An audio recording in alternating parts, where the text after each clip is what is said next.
राधे राधे दोस्तों, आज के वीडियो में आपका स्वागत है। और आज हम जानेंगे होली क्यों मनाई जाती है। होली के पीछे जो कथा है उसके बारे में आज हम जानेंगे।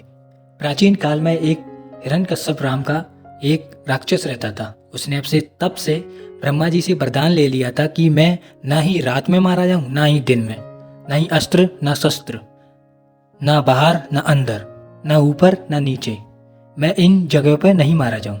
ये वरदान पाकर हिरण्यकश्यप को लगने लगा कि अब मैं अमर हो गया हूँ, अब मुझे कोई नहीं मार सकता।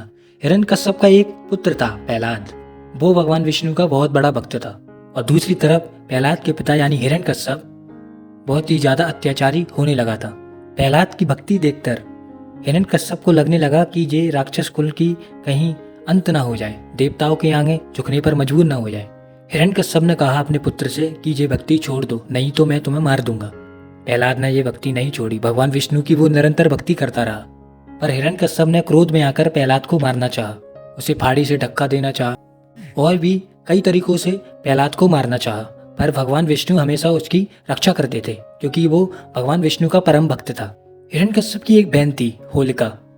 उसे ब्रह्मा जी से वरदान था कि वह आग में नहीं जल सकती। उसने अब से तब से वरदान ले लिया था कि वो आग उसे जला नहीं सकती। इसी का फायदा उठाते हुए होलिका ने कहा हिरण्यकश्यप से कि तुम चिंता मत करो, मैं प्रहलाद को लेकर आग में बैठ जाऊंगी और मुझे वरदान है मैं आग में नहीं जलूंगी और प्रहलाद जल जाएगा। फिर देखते हैं कितना काम आती है इसकी भक्ति। और ऐसा ही हुआ। अग्नि तैयार की गई, लेकिन निरंतर अपने प्रभु का जाप करते हुए प्रहलाद उस अग्नि पर बैठा रहा। उसकी बुआ भी बैठी रही होलिका। लेकिन प्रभु की लीला ऐसी थी कि होलिका जल गई। उसका जो वरदान था वो विफल हो। होलिका ने मरते हुए पूछा, प्रभु ये कैसी आपकी लीला है, ये तो आपके वरदान का उल्लंघन हुआ।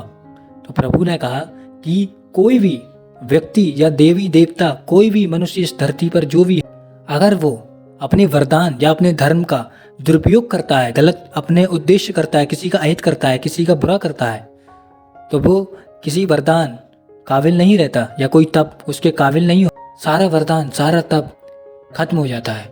धर्म की रक्षा के लिए ही वरदान काम आता। अगर आप गलत रास्ते पर चलोगे तो आपको कोई नहीं बचा सकता, कोई वरदान कोई भक्ति नहीं बचा सकती। होलिका के अंत के प्रहलाद की भक्ति देखकर हिरण्यकश्यप फिर भी नहीं माना। फिर एक दिन सभा में लेकर हिरण्यकश्यप अपने पुत्र प्रहलाद को लेकर गया। उसने पूछा कि कहाँ है तेरे भगवान, पुकार ले अपने भगवान को, क्योंकि आज मैं तेरा अंत करके ही रहूंगा। क्या इस खम्भे से है भगवान? प्रहलाद ने कहा हाँ, करकर्ण में है भगवान, इस खम्भे से ही प्रकट हो सकते हैं मेरे।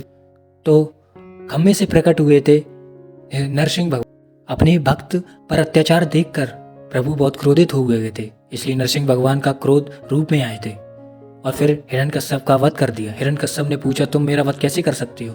ब्रह्मा जी ने मुझे वरदान दिया है, ना मैं दिन में मर सकता हूँ या रात में। तो भगवान ने कहा मैं तुम्हें ना दिन में मार रहा हूँ ना रात में, मैं तुम्हें जो 4 से 6 बजे की टीम में टाइम वक्त रहता है उसी समय उनका वक्त किया था, वध। हिरण्यकश्यप ने फिर कहा कि मैं देवता से मर सकता हूँ ना दानव से। फिर भगवान ने कहा ना मैं देव हूँ ना कोई इंसान, मैं नर आधा सिंह हूँ और आधा। फिर हिरण्यकश्यप ने कहा ना मैं ऊपर मर सकता हूँ या ना ही। प्रभु नरसिंह भगवान ने कहा ना मैं तुम्हें ऊपर मार रहा हूँ या ना ही नीचे, मैं तुम्हें अपनी जंघा पे उठाकर मार रहा हूँ। नरसिंह भगवान ने हिरण्यकश्यप का वध किया और अपने प्रिय भक्त प्रहलाद की रक्षा। ये कहानी थी होलिका क्यों मनाई जाती है और नरसिंह भगवान का अवतार क्यों और कैसे हुआ। इस कहानी को यहीं पर समाप्त करते हैं। तब तक के लिए राधे राधे। अगर आपको मेरी वीडियो या कहानी पसंद आती हो तो मेरे चैनल को सब्सक्राइब करना। राधे राधे दोस्तों।